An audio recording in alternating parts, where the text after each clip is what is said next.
नमस्कार, तपाई हेर्दै हुनुहुन्छ नेपाल पोस्ट। म गोविन्द सपागाई। आज मिति विक्रमसम्म 2079 साल मक्सिर 24 गते शनिबार, इस्वीसम्म 2022 डिसेम्बर 10 तारिक। यसैगरी आज पुष कृष्ण तृतीया तिथिसँगै अन्तर्राष्ट्रिय मानव अधिकार दिवस, पारलैङ्गिक गौरव यात्रा पनि रहेको छ। सदा चाहिँ देश तथा विदेशमा घटेका घटना, सांसदको आदेशमा प्रहरीले पुनः तोड्यो नेपाल स्काउटको बालबालिका प्रशिक्षण क्याम्पसको ताला, दण्डनीयताको अन्त्यको माग गर्दै माइती घरमा प्रदर्शन, कैलालीको टिकापुर र लम्की नगरपालिकामा तालाबन्दी, समानुपातिक सूची फाइनल नगरी सकियो माओवादीको बैठक, संसद सचिवालयको पत्र कार्यान्वयन नगर्न अन्तरिम आदेश, विभिन्न नेताहरूका टीका टिप्पणी, स्वास्थ्य सम्बन्धी जानकारी लगायत आज दिनभरि कहाँ के हुँदैछ त सम्पूर्ण जानकारीहरू लिएर शुभ बिहानीसँगै यहाँ सामु उपस्थित भएका छौँ। हामीलाई कुन ठाउँदेखि हेर्दै हुनुहुन्छ अनि कस्तो लाग्दैछ त हामी प्रति कुनै प्रतिक्रिया छन् भने तलको कमेन्ट बक्समा आफ्नो प्रतिक्रिया उल्लेख गर्न सक्नुहुन्छ। हामीलाई पहिलोचोटि हेर्दै हुनुहुन्छ भने फर्स्ट टाइम लेख्नुहोला अनि हामीलाई निरन्तर हेरिरहनु भएको छ भने रेगुलर लेख्नुहोला। अहिलेसम्म हाम्रो च्यानल सब्स्क्राइब गर्नु भएको छैन भने सब्स्क्राइब गरिदिनु होला ताकि हाम्रो भिडियो सबैभन्दा पहिला तपाईँ सामु आइपुगोस्। आउनुहोस् समाचार सुरु गरौँ आजका मुख्य शीर्षकहरूबाट।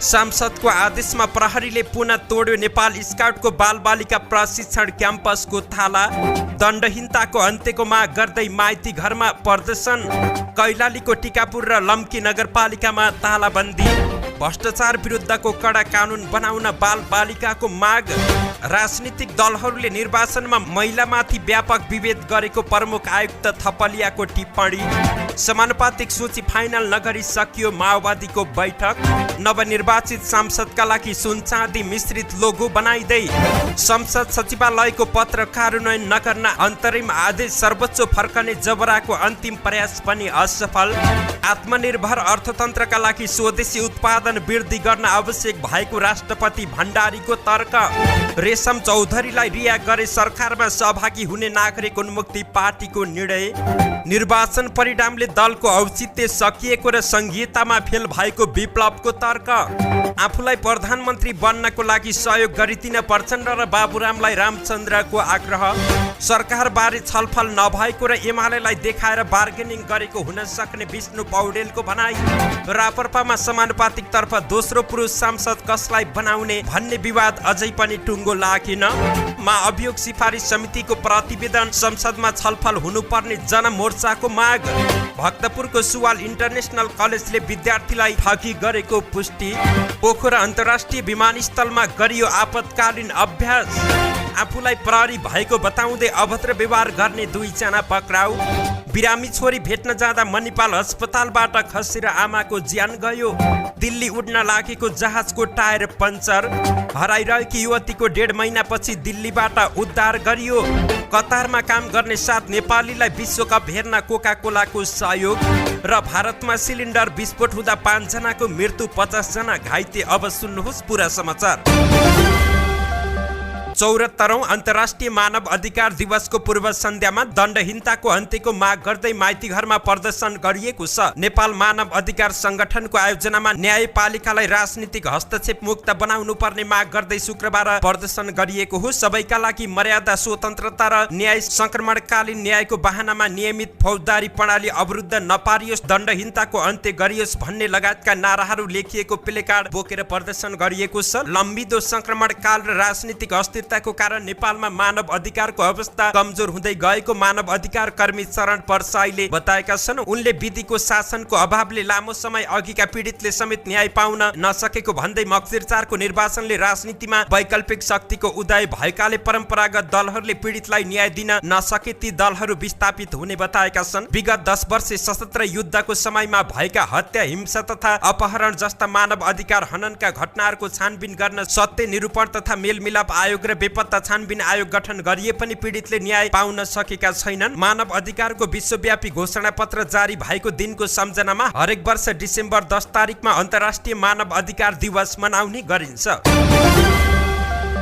कांग्रेस सांसद तथा पूर्व मन्त्री दीपक खड्काको शक्तिको आडमा पुनः आफ्नो जग्गामा अनधिकृत कब्जा जमाएकोमा नेपाल स्काउटले आपत्ति जनाएपछि पनि प्रहरीले गेटको ताला पुनः तोडेको छ। बुधबार डीएसपीको कमान्डमा प्रहरीले ताला तोडेका थिए। त्यसको विरोधमा नेपाल स्काउटले पत्रकार सम्मेलन गरेको थियो। सम्मेलनको केही घण्टा समेत नबित्दै पुनः हिजो पनि प्रहरीले स्काउट परिसरमा लगाइएको ताला तोडेको छ। स्काउटको पार्किङ तर्फको खुल्ला जमिनमा बालबालिकाको आवासीय प्रशिक्षण क्याम्पिङ गर्ने गरिन्छ। बालबालिकाको सुरक्षाका लागि स्काउटले ताला लगाउने गरेको थियो। काठमाडौँ महानगरपालिका 26 लैनचौर स्थित जग्गा एवं सम्पत्तिमा अनधिकृत कब्जा जमाएको भन्दै स्काउटले पत्रकार सम्मेलन गरेर विरोध जनाए पनि पुनः ताला तोडिएको नेपाल स्काउटका निर्देशक राम भट्टराईले जानकारी दिएका छन्। यसबारेमा महानगरीय प्रहरी वृत्त 16 खुट्टेका डीएसपी गणेश बमसँग कुरा गर्दा अहिले म हल्लामा छु भन्दै फोन काटे। उनले कुरा गर्न चाहेनन्। अदालतको आदेश देखाउँदा समेत डीएसपी बमले आफूहरूलाई माथिको आदेश भएको र अदालतको आदेश नमान्ने बताएको स्काउटको आरोप रहेको छ। यसअघि पनि सत्ता र शक्तिको आडमा अदालतको आदेशलाई अपहेलना गरेर अमुक व्यापारीको पक्षमा महानगरीय प्रहरी वृत्त 16 खुट्टेबाट खटिएको प्रहरी टोलीले गुण्डागर्दी शैलीमा कार्यालयका सुरक्षाकर्मीमाथि बिहिबार हातपात एवं लछारपछार गरेको स्काउटको भनाइरहेको छ। सांसद खड्काको आदेशमा बालबालिकाको आवासीय प्रशिक्षण कार्यक्रम भइरहेको बेला नेपाल स्काउटको प्रधान कार्यालय परिसरका सुरक्षाका लागि बन्द गरिएको गेट एउटा पार्टी प्यालेसलाई असहज भएको भन्दै बिहिबार जबरजस्ती तोडफोड गरिएको विज्ञप्तिमा उल्लेख रहेको छ।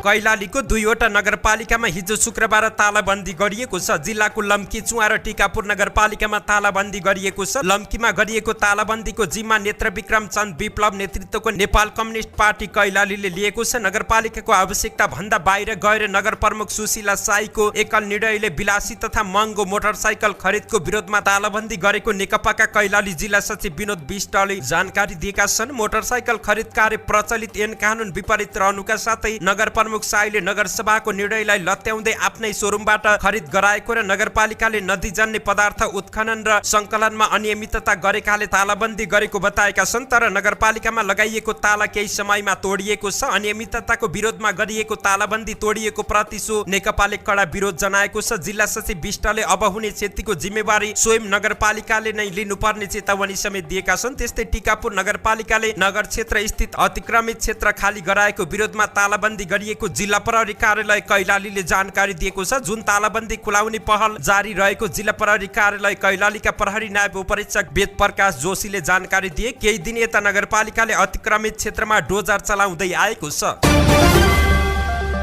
भ्रष्टाचार विरुद्ध कडा कानुन बनाउन बालबालिकाले माग गरेका छन्। 20औं अन्तर्राष्ट्रिय भ्रष्टाचार विरुद्धको दिवसको अवसरमा बर्दियाको गुलरियामा निकालिएको र्यालीका सहभागी बालबालिकाहरूले भ्रष्टाचार रोक्न कानुन बनाउन माग गरेका छन्। Little Heaven English academy Gulariya बर्दियाको आयोजनामा निकालिएको र्यालीमा सहभागी माध्यमिक तहमा पढ्ने विद्यार्थीले भ्रष्टाचार विरुद्ध नाराबाजी समेत गरेका छन्। विद्यार्थीले भ्रष्टाचार निर्मूल पारौं, भ्रष्टाचार समाजको कलङ्क हो, भ्रष्टाचारको अन्त्य गरौं, शून्य सहनशीलता कायम गरौं, धेरै भयो अत्याचार बन्द गरौं, भ्रष्टाचार नातावादको अन्त्य गरौं लगायतका नारा लगाएका थिए।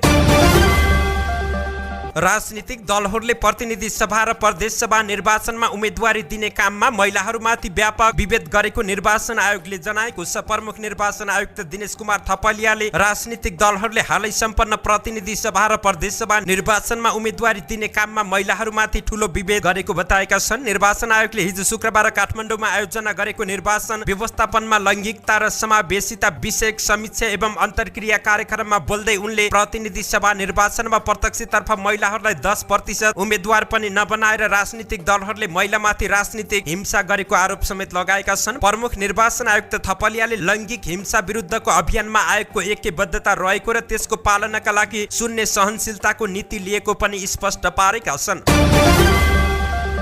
नेकपा माओवादी केन्द्रको पदाधिकारी बैठक आज फेरि बस्ने गरी सकिएको छ। पार्टी केन्द्रीय कार्यालय पेरिसटाँडामा बसेको पदाधिकारी बैठक समानुपातिक सूचीका विषयमा पुनः छलफल गर्ने गरी सकिएको छ। समानुपातिक सूचीका विषयमा सरोकारवाला निकाय र कानुनविदहरूसँग छलफल गरेर आज टुङ्गो लगाइने सचिव लीलामणि पोखरेलले जानकारी दिएका छन्। साथै प्रदेश र संघबाट प्रतिनिधित्व गर्ने समानुपातिक सूचीका विषयमा छलफल भयो। मुख्य रूपमा क्लस्टरमा केन्द्रित भई छलफल भयो। अप्सन नभएको व्यक्तिको विषयमा सकियो। केही गर्नु गर्नु परेन अप्सन भएका व्यक्तिका विषयमा कसरी जाने भन्ने विषयमा छलफल भयो। पोखरेलले भने सरकारवाला निकाय तथा कानुनविद लगायतसँग परामर्श गरेर आज टुङ्गो लगाउने भनिएको छ। आज माओवादी पदाधिकारी बैठक बसेर समानुपातिक सूची फाइनल गर्ने पनि पोखरेलले बताए। माओवादीले संघमा 14 सिट पाएको छ भने प्रदेशमा कुल 29 सिट प्राप्त गरेको छ।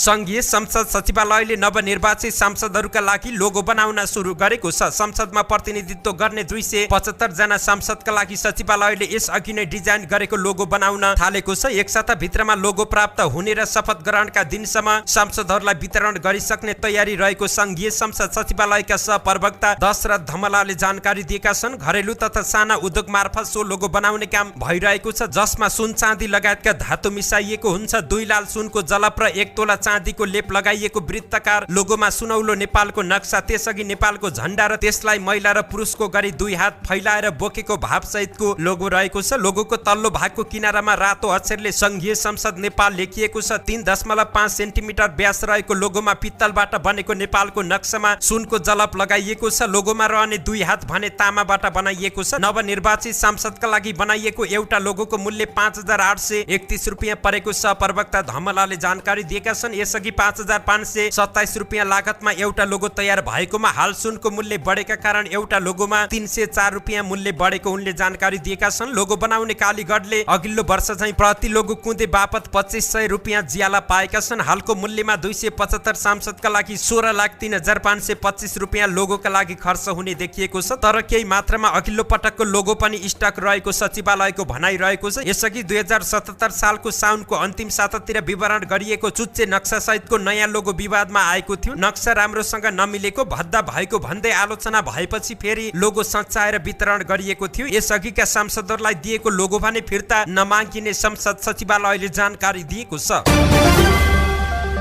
सर्वोच्च अदालतले निलम्बित प्रधान न्यायाधीश चोलेन्द्र शमशेर जबराको निलम्बन निष्प्रभावी भएको भनेर संसद महासचिव भरतराज गौतमले दिएको पत्र तत्काल कार्यान्वयन नगर्न अन्तरिम आदेश जारी गरेको छ। कायम मुकायम प्रधान न्यायाधीश हरिकृष्ण कार्की सहित न्यायाधीशहरू विश्वेश्वर प्रसाद श्रेष्ठ, ईश्वर प्रसाद खतिवडा, डाक्टर आनन्द मोहन भट्टराई र अनिल कुमार सिन्हा रहेको संवैधानिक इजलासले संवैधानिक हैसियत नभएको महासचिवको त्यो पत्र कार्यान्वयन नगर्न नगराउन हिजो शुक्रबार अन्तरिम आदेश जारी गरेको छ। गएको बुधबार संसदका महासचिव गौतमले निलम्बित प्रधान न्यायाधीश चोलेन्द्र शमशेर जबरा विरुद्धको महाअभियोग प्रस्ताव निष्प्रभावी भएको पत्र राष्ट्रपतिको कार्यालय, प्रधानमन्त्री तथा मन्त्री परिषदको कार्यालय, सर्वोच्च अदालत लगायत निकायमा पठाएका थिए। गएको वर्ष फागुन 1 गते संघीय संसद सचिवालयमा महाअभियोग प्रस्ताव दर्ता भएपछि निलम्बनमा परेका जबरालाई पदमा फर्कन मिल्ने गरी गौतमले पत्र दिएका थिए। संसद सचिवालयको पत्रका आधारमा सर्वोच्च अदालत जान लागेका जबरा सरकारले सुरक्षाकर्मी नपठाएपछि सरकारी निवासमै रोकिएका थिए। नयाँ संसदको चुनाव सकिएपछि यसअघिको महाअभियोग प्रस्ताव निष्क्रिय भएको भन्दै जबराले महासचिवलाई निवेदन लेखेर महाअभियोग प्रस्ताव निष्क्रिय हुने सम्बन्धी पत्र माग गरेका थिए। जबराको माग अनुसार गौतमले संसदको कार्यकाल सकिएको र महाअभियोग निष्प्रभावी भएको भन्दै पत्र दिएका थिए। महासचिव गौतमले पत्र दिएपछि त्यसका विरुद्ध गएको बुधबार सर्वोच्च अदालत बार एसोसिएसनका अध्यक्ष पूर्णमान साक्य सहित 9 जनाले रिट दायर गरेका थिए। त्यही रिटमा निवेदक तर्फको बहस सकेर संवैधानिक इजलासले पत्र कार्यान्वयन नगर्न नगराउन अन्तरिम आदेश जारी गरेको सर्वोच्च अदालतले जानकारी दिएको छ। यसअघि आउँदो मक्सिर 27 गते 65 वर्ष उमेर हदका कारण सेवानिवृत्त हुनु अघि सर्वोच्च अदालत फर्कने जबराको अन्तिम प्रयास पनि असफल भएको छ।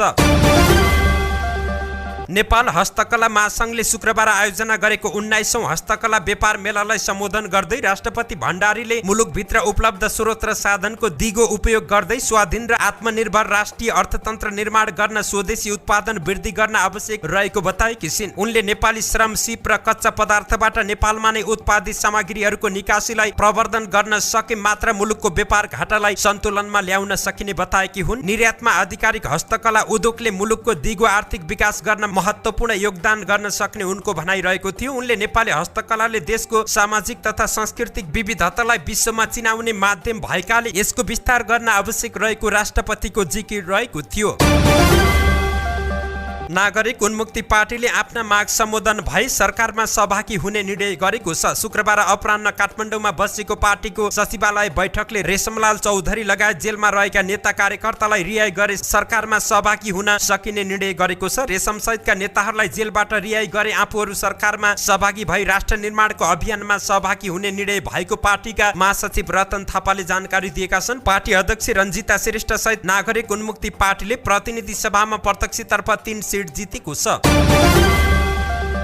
नेपाल कम्युनिस्ट पार्टीका महासचिव नेत्र विक्रम चन्द विप्लवले देशमा संघीयताको औचित्य नभएको बताएका छन्। अहिलेको संघीयताले नेताको मात्रै व्यवस्थापन भएकाले यस्तो संघीयता भन्दा जनताको समानुपातिक संघीयता आवश्यक भएको उनको तर्क रहेको छ। रिपोर्टर्स क्लबले कपिलवस्तुमा आयोजना गरेको साक्षात्कार कार्यक्रममा बोल्दै नेता विप्लवले प्रदेश र संघको निर्वाचनमा आएका मत परिणामले दलहरूको औचित्य नभएको प्रश्न पारेको जिकिर गरेका छन्। नेपालमा अझैसम्म जनक्रान्ति नसकिएको पार्टीको नारा के हो भन्ने पत्रकारको जिज्ञासामा नेता विप्लवले भने, हामीले थालेको क्रान्ति मान्छे मार्ने नभई वैज्ञानिक समाजवाद ल्याएर आर्थिक क्रान्ति गरी देशको स्वाधीन अर्थतन्त्रको निर्माण हो। यो नागरिकले नपाएको प्रश्न रहेको छ। उनले मक्सिर 4 को निर्वाचनले जनतामा खुसी नल्याएको उल्टै थप संकटतर्फ धकेलेको दावी गरेका छन्। तत्कालीन केपी शर्मा ओली नेतृत्वको सरकार हुँदा 3 बुँदे सहमति भएको र वर्तमान सरकारसँग पनि सहमति कार्यान्वयन गर्न विभिन्न कोणबाट छलफल भइरहेको विप्लवले जानकारी दिएका छन्। नेपालमा कम्युनिस्ट पार्टीहरू एक हुनुपर्नेमा आफ्नो जोड रहेको बताउँदै उनले नेपाललाई सिद्ध्याउन चाहने विदेशी शक्तिहरूले त्यसका विरुद्ध अनेक कदम गरिरहेको तर्क गरेका छन्। पछिल्लो समय राज्यको आर्थिक सङ्कटताले मुलुकको अवस्था निकै कमजोर भएको जनाउँदै उनले राज्यले विशेष आर्थिक नीति नल्याए नेपाल श्रीलङ्का भन्दा थप सङ्कटमा पर्ने चेतावनी समेत दिएका छन्। प्रधानमन्त्रीको दौडमा रहेका नेपाली काङ्ग्रेसका वरिष्ठ नेता रामचन्द्र पौडेलले नेकपा माओवादी केन्द्र पुष्पकमल दाहाल प्रचण्ड र नेपाल समाजवादी पार्टीका अध्यक्ष डाक्टर बाबुराम भट्टराईसँग भेटवार्ता गरेका छन्। शुक्रबार माओवादीको संसदीय दलको कार्यालय सिंहदरबारमा प्रचण्ड र बाबुराम भेट्न नेता पौडेल पुगेका थिए। भेटमा नेसपाका नेता महेन्द्र राय यादव पनि सहभागी रहेका थिए। शीर्ष नेताहरूको भेटवार्तामा गठबन्धनको निरन्तरता र आगामी सरकारको गठनको विषयमा छलफल भएको प्रचण्ड सचिवालयले जानकारी दिएको छ। भेटमा नेता पौडेल आफूलाई प्रधानमन्त्री बन्न सहयोग गर्न प्रचण्ड र बाबुरामलाई आग्रह गरेका थिए। प्रधानमन्त्रीको रेसमा रहेका पौडेलले यसअघि नेकपा एकीकृत समाजवादीका अध्यक्ष माधव नेपाललाई पनि भेटेर आफूलाई प्रधानमन्त्री बन्न सहयोग गर्न आग्रह गरेका थिए। नेकपा एमालेका उपाध्यक्ष तथा रूपन्देही 2बाट निर्वाचित सांसद विष्णु प्रसाद पौडेलले एमालेले सरकार बनाउने विषयमा कुनै तयारी र छलफल नगरेको बताएका छन्। उनले आफ्नो पार्टी सशक्त प्रतिपक्षमा बस्न तयार भएको पनि बताएका छन्। गठबन्धनले टुक्रा टुक्री जोडेर सरकार बनाओस्, चुनावमा जाँदा नै गठबन्धन गरेपछि पक्कै पनि सरकार बनाउनकै लागि होला भनेर बुझ्न सबैलाई सजिलो भएको छ। हामी सशक्त प्रतिपक्षमा बस्न तयार भएका छौँ, जनमत त्यही आएको छ। हिजो शुक्रबार बुटोलमा पत्रकारसँग पौडेलले भने, सरकार का लागि गठबन्धन गर्ने विषयमा कसैसँग केही कुराकानी नभएको र अहिले त्यो आवश्यकता महसुस पनि नगरेको उनले प्रश्न पारेका छन्। हामीसँग कुरा गरेको भनेर कसैलाई कतै बार्गेनिङका लागि यस्ता कुरा बाहिर आएका हुन सक्छन्, पौडेलले भने। वामपन्थी गठबन्धनको चर्चाबारे पौडेलले नेपालमा एमाले बाहेक कुनै वामपन्थी शक्ति नरहेको दावी गर्दै दक्षिणपन्थी धारलाई बोकेर कम्युनिस्ट पार्टी विरुद्ध मोर्चा बनाउनेलाई वामपन्थी भन्न नमिल्ने उनको तर्क रहेको थियो। जनमतले एमालेलाई प्रतिपक्षमा राखेकाले अहिले एमालेका लागि सरकार गठनको विषय प्राथमिकतामा नपरेको बताउँदै नेता पौडेलले सरकार बनाउने अहस्य प्रयास नगरेको बताएका छन्। बुटोलबाट अस्थायी संरचना प्रदेशका मन्त्रालयहरू सारिएकोमा पौडेलले प्रदेश सभाले गरेको निर्णय विरुद्ध प्रदेश सरकार जान खोज्नु हास्यास्पद भएको तर्क गरेका छन्। राष्ट्रिय प्रजातन्त्र पार्टीको समानुपातिकबाट प्रतिनिधि सभामा दोस्रो पुरुष कसलाई पठाउने भन्नेमा विवाद भएको छ। प्रत्यक्षमा 7 वटा सिट जितेको रापरपाले समानुपातिकमा पनि 7 वटै सिट पाएको छ। समानुपातिकको 7 मध्ये उसले 5 जना महिला र 2 जना पुरुष पठाउनु पर्ने हुन्छ। समानुपातिक तर्फ खस आरेको पहिलो नम्बरमा रहेका पशुपति शमशेर राणालाई संसद बनाउने विषयमा कुनै विवाद नभए पनि दोस्रो पुरुषका बारेमा विवाद भएको रापरपा निकट स्रोतले जानकारी दिएको छ। आदिवासी जनजातिको पहिलो नम्बरमा रहेका बुद्धिमान तमाङ, मधेसको पहिलो नम्बरमा रहेका प्रहलाद शाह र खसारे तर्फ दोस्रो नम्बरमा रहेका प्रकाश चन्द्र लोहनी मध्ये एकजना छान्न रापरपा अध्यक्ष राजेन्द्र लिङदेनलाई समस्या परेको छ। आफूलाई पार्टी अध्यक्ष बनाउन भूमिका खेलेका लोहनी र पार्टीका उपाध्यक्ष तमाङलाई छुटाउन लिङदेनलाई सहज छैन। यस्तै समानुपातिकमा मधेसबाट राम्रो मत आएकाले शाहलाई लैजाने दबाव पनि अध्यक्ष लिङदेनमाथि उत्तिकै रहेको छ। बागमती प्रदेशको समानुपातिकमा पनि विवाद रहेको स्रोतले जानकारी दिएको छ। रापरपाले बागमती प्रदेशमा एकजना पुरुषलाई उठाउन पाउँछ, जसमा मन्त्री भुवन पाठक र नेता दिल विकास भण्डारी मध्ये कसलाई पठाउने भन्ने विवाद रहेको छ। पार्टीले प्रतिनिधि सभामा पठाउने समानुपातिक सांसदको नाम तय गर्न आज शनिबार कार्य सम्पादन समितिको बैठक समेत बोलाएको छ। राष्ट्रिय जनमोर्चाले निलम्बित प्रधान न्यायाधीश चोलेन्द्र शमशेर जबरामाथि लगाइएको महाअभियोगलाई निष्प्रभावी हुने गरी पत्र पठाएर संघीय संसद सचिवालयका महासचिव भरतराज गौतमले जनप्रतिनिधिहरूको अधिकार अतिक्रमण गरेको ठहर गरेको छ। राष्ट्रिय जनमोर्चाका अध्यक्ष चित्रबहादुर केसीले विज्ञप्ति निकालेर प्रतिनिधि सभा अर्थात् जनप्रतिनिधिहरूको अधिकार अतिक्रमण गरिएको निर्णयको विरोध गरेका छन्। जनमोर्चाले राणामाथि लगाइएको महाअभियोगलाई निष्प्रभावी पार्ने संघीय संसद सचिवालयको कार्यका विरुद्ध सर्वोच्च अदालतको फुल बेन्च र नेपाल बार एसोसिएसनले गरेको निर्णय प्रति ऐक्यबद्धता प्रकट गरेको छ। जबरामाथि संसदमा दर्ता भएको महाअभियोगमाथि छानबिन गर्न बनेको सिफारिस समितिको प्रतिवेदन प्रतिनिधि सभाको बैठकमा प्रस्तुत भई छलफल हुनुपर्ने पनि जनमोर्चाले जनाएको छ।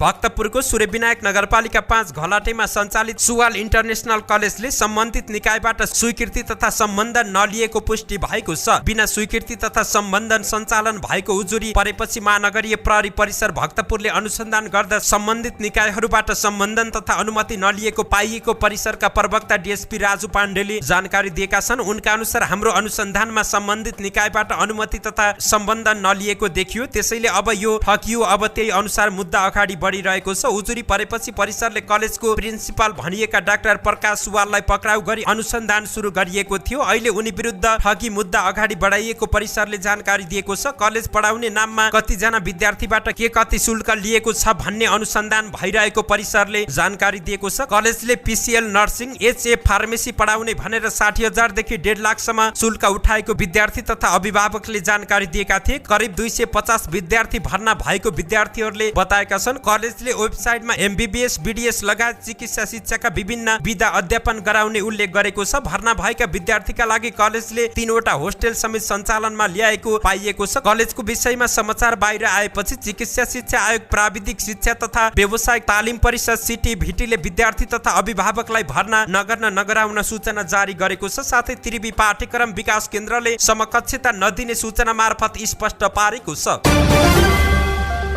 पोखरा क्षेत्रीय अन्तर्राष्ट्रिय विमानस्थल सञ्चालनको पूर्व सन्ध्यामा आपतकालीन पूर्व अभ्यास गरिएको छ। विमानस्थल सञ्चालन गर्दा आकस्मिक सेवा चुस्त दुरुस्त राख्न यस्तो अभ्यास गरिएको विमानस्थल प्रमुख विक्रम गौतमले जानकारी दिएका छन्। विमानस्थल चलाउँदा धेरै निकाय परिचालित हुन्छ। उनले भने दुर्घटनाका अवस्थामा कुनै कमजोरी नहोस् भनेर आकस्मिक अभ्यास गरिएको हो। अभ्यासका लागि काल्पनिक विमान र यात्रुको परिकल्पना गरिएको थियो। पोखरा उडेको एबीसी एयरलाइन्सको A320 एयरक्राफ्टको दाहिने इन्जिनमा आगो देखिएको 25 माइल टाढा विमानस्थलको एटीसी टावरमा जानकारी गराउँछ। त्यसपछि विमानस्थलले उक्त जहाजलाई प्राथमिकतामा राखेर ल्यान्ड गराउँछ। उक्त विमान ल्यान्ड गर्ने क्रममा विमानस्थलको पूर्वतर्फको घाँसे मैदानमा दुर्घटनाग्रस्त हुन पुग्छ। 8 जना चालक दल र 172 जना यात्रु बोकेको जहाज ल्यान्ड हुने बित्तिकै घाँसे मैदानमा धुवाँको मुस्लो देखिएपछि उद्धारकर्ता पुग्छन्। विमानस्थलमा रहेको दमकल तत्काल आगो निभाउन पुग्छ भने नेपाली सेना, प्रहरी, सशस्त्र प्रहरी, स्वास्थ्य कर्मी, विमानस्थलका कर्मचारी लगायत घाइतेको उद्धार गर्न लाग्छन्। दुर्घटनामा परेर 45 यात्रुको निधन हुन्छ भने 135 जना घाइते हुन्छन्, जसमा 27 जनाको अवस्था गम्भीर रहेको विमानस्थलले जानकारी दिन्छ। घाइतेहरूको उद्धारमा एम्बुलेन्स र हेलिकप्टर प्रयोग गरेर पश्चिमाञ्चल क्षेत्रीय अस्पताल पुर्याइन्छ। विमान दुर्घटनाले अवरुद्ध हुन पुगेको विमानस्थलबाट दुर्घटनाग्रस्त जहाज नियन्त्रणमा लिएर यात्रुको उद्धार गरी विमानस्थललाई फेरि सञ्चालन राख्न करिब 1.5 घण्टा समय लागेको विमानस्थलका प्रवक्ता अनुप जोशीले जानकारी दिएका छन्। उडान सुरक्षाका लागि विमानस्थलभित्र रहने विभिन्न निकायको भूमिका प्रष्ट पार्ने सुरक्षा योजनालाई प्रभावकारी बनाउने र छिटो भन्दा छिटो उद्धार गर्न यस्तो अभ्यास आवश्यक रहेको गौतमले जानकारी दिएका छन्।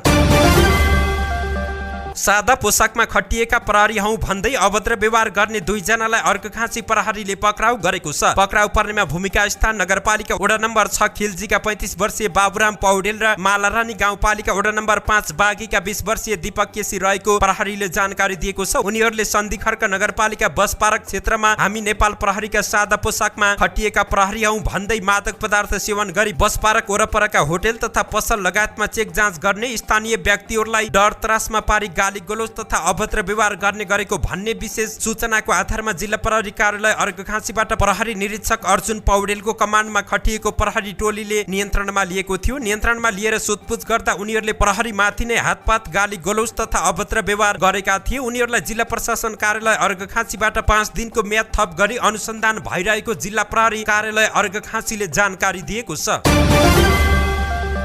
मणिपाल शिक्षण अस्पतालको तेस्रो तलाबाट खसेर एक महिलाको मृत्यु भएको छ। हिजो शुक्रबार दिउँसो बिरामी छोरी भेट्न गएकी सराङकोटकी 65 वर्षीय धनसरी घरतीको ज्यान गएको कास्कीका इन्सपेक्टर ज्ञान खड्काले जानकारी दिएका छन्। मुटु सम्बन्धी बिरामी भएर उपचार र छोरीलाई भेट्न पुगेकी धनसरी अस्पतालको तेस्रो तलाबाट खसेकी थिइन् र उनको तत्कालै मृत्यु भएको खड्काले जानकारी दिएका छन्। स्रोतका अनुसार 65 वर्षीय धनसरीले छोरी भेट्न सिँढी उक्लने क्रममा लडेर मृत्यु भएको छ। अस्पतालको तेस्रो तलामा रेलिङ नहुँदा उनको मृत्यु भयो। उनले पनि रेलिङ नभएको मेसो नपाउँदा यस्तो दुर्घटना हुन पुगेको छ। तेस्रो तलामै बिरामी पुरिरहेका एकजनाले भने घटनापछि आफन्तले अस्पतालमा नाराबाजी गरेका छन्। समाचार सङ्कलन गर्दै गर्दाको समय अवधिसम्म परिवार र अस्पताल प्रशासन बीच शुक्रबार साँझसम्म वार्ता जारी रहेको धनसरीका एक आफन्तले जानकारी दिएका थिए। धनसरीकी छोरी पूर्णकुमारी 3 दिनदेखि मुटु सम्बन्धी समस्याका कारण मणिपालमै उपचाररत रहेको प्रहरीले जानकारी दिएको छ। घटनाका बारेमा थप अनुसन्धान भइरहेको इन्सपेक्टर खड्काले जानकारी दिएका छन्। काठमाडौँबाट नयाँ दिल्ली उड्न ठिक्क परेको जहाजको टायर पञ्चर हुँदा त्रिभुवन अन्तर्राष्ट्रिय विमानस्थलमा ग्राउन्डेड भएको छ। एयर इन्डियाको AL 216 उडान नम्बरको जहाज 340 मा त्रिभुवन विमानस्थलबाट नयाँ दिल्ली उड्ने तयारीमा रहेको थियो। त्रिभुवन विमानस्थल कार्यालयका अनुसार यो जहाज ट्याक्सीवेबाट थ्रेसहोल्ड एरियामा पुगेर धावन मार्गमा रन लिने तयारी गर्दै गर्दा टायरको प्रेसर कम भएको थियो। यसलाई एभिएसनको भाषामा टायर फ्ल्याट हुनु भनिन्छ, जसको अर्थ सामान्य भाषामा पञ्चर हुनु रहेको छ। थ्रेसहोल्ड एरियामा पुगेपछि जहाज रन गरी टेकअप लिने गर्दछ। पञ्चर भएसँगै जहाजलाई मेसिनको सहायताले तानेर पार्किङ वेमा राखिएको थियो। सो क्रममा केही बेर अवरुद्ध भएको विमानस्थल साँझदेखि भने सामान्य बनिसकेको छ। अर्घाखाँचीबाट हराएकी एक युवतीको 1.5 महिनापछि भारतको नयाँ दिल्लीबाट उद्धार गरिएको छ। गत कार्तिक 24 गतेदेखि हराएकी सन्धिखर्क नगरपालिका निवासी 17 वर्षीय युवतीलाई शान्ति पुनः गृह बाँकेले देहरादून स्थित हेल्प क्रस संस्था र भारतीय प्रहरीको सहयोगमा उद्धार गरेको गृहका क्षेत्रीय संयोजक भूमिराज भट्टराईले जानकारी दिएका छन्। उनका अनुसार दिल्लीको कोटाला थानाका इन्चार्ज सुनिल गोडियालको सक्रियतामा युवतीलाई ललाई फकाई भारत पुर्याउने सन्धिखर्क नगरपालिका 6 अर्घाखाँची निवासी 24 वर्षीय सुभाष नेपालीलाई समेत पक्राउ गरी जिल्ला प्रहरी कार्यालय बाँकेमा बुझाइएको छ। युवतीको अभिभावकले खोज तलासका लागि जिल्ला प्रहरी कार्यालय अर्घाखाँची र शान्ति पुनः स्थापना केन्द्र बाँकेमा निवेदन दिएका आधारमा खोजी गर्ने क्रममा भारतको नयाँ दिल्लीमा युवा युवतीलाई फेला पारिएको थियो। भारतीय प्रहरीको सहयोगमा उनको खोज तलास गर्न 10 दिन समय लागेको थियो। उद्धार गरिएकी युवतीलाई परिवारको जिम्मा लगाउने तयारी भएको शान्ति पुनः स्थापना गृह बाँकेका संयोजक निर्मल सुवेदीले जानकारी दिएका हुन्। कोका कोलाले कतारमा कार्यरत 7 नेपालीलाई विश्वकप फुटबल हेर्ने अवसर प्रदान गर्ने भएको छ। परिवारको सुखका लागि विदेशिएका नेपालीको सम्मान स्वरूप कोका कोलाले नेपाली कामदारलाई रङ्गशालामा बसेर विश्वकप हेर्ने अवसर दिन लागेको छ। फुटबल हेर्न रुचाउनेलाई रङ्गशालामै बसेर प्रत्यक्ष रूपमा विश्वकप हेर्न पाउनु यादगार अवसर हुने भन्दै कोका कोला कम्पनी प्रति आभार व्यक्त गरेका छन्। कोका कोला धेरै वर्षदेखि फिफा विश्वकपको आधिकारिक प्रायोजन रहेको र यो वर्ष विश्वकपका लागि कतारको रङ्गशाला निर्माणमा महत्त्वपूर्ण भूमिका निर्वाह गरेका नेपालीलाई केही गर्ने कम्पनीको योजना अनुसार यो काम गरिएको कोका कोला नेपालका कन्ट्री डाइरेक्टर आदर्श अवस्थीले जानकारी दिएका छन्। कोका कोलाले यसअघि दशैं क्याम्पेनमा 14 जना नेपाली आप्रवासी कामदारलाई कतार नेपाल दुईतर्फी व्हाइट टिकटको व्यवस्था गरेको थियो। पश्चिम भारतको राजस्थान राज्यमा एक विवाह समारोहमा खाना पकाउने ग्यास सिलिन्डर विस्फोट हुँदा 5 जनाको मृत्यु भएको छ भने 50 जना घाइते भएको अधिकारीहरूले शुक्रबार जानकारी दिएका छन्। राजस्थानको राजधानी जयपुरबाट 436 किलोमिटर पश्चिममा रहेको जोधपुर जिल्लाको भुङ्गारा गाउँमा बिहिबार विवाह समारोहमा पाहुना भेला भइरहेका बेला सिलिन्डर विस्फोट भएको थियो। मृतकमा 2 बालबालिका समेत रहेको जोधपुरको जिल्ला कलेक्टर कार्यालयका एक अधिकारीले जानकारी दिएका छन्। घाइतेहरू सबै जलेका छन् र उनीहरूलाई नजिकैको अस्पतालमा लगिएको छ। तीमध्ये 12 जना गम्भीर घाइते भएका र उनीहरूलाई विशेष उपचारका लागि जोधपुर पठाइएको छ। अधिकारीहरूका अनुसार यो घटना बेहुलाको घरबाट जुलुस निस्कनु अघि नै भएको थियो। कार्यक्रममा करिब 100 जना जम्मा भएको रिपोर्टले जानकारी दिएको छ। भारतमा आकस्मिक विस्फोटहरू सामान्य छन् किनभने मानिसहरूले सामान्यतया सुरक्षा मापदण्डहरूलाई व्यवस्था गर्ने गरेका छन्। धन्यवाद। यस्तै ताजा समाचारको लागि नेपाल पोस्ट हेर्दै गर्नुहोला।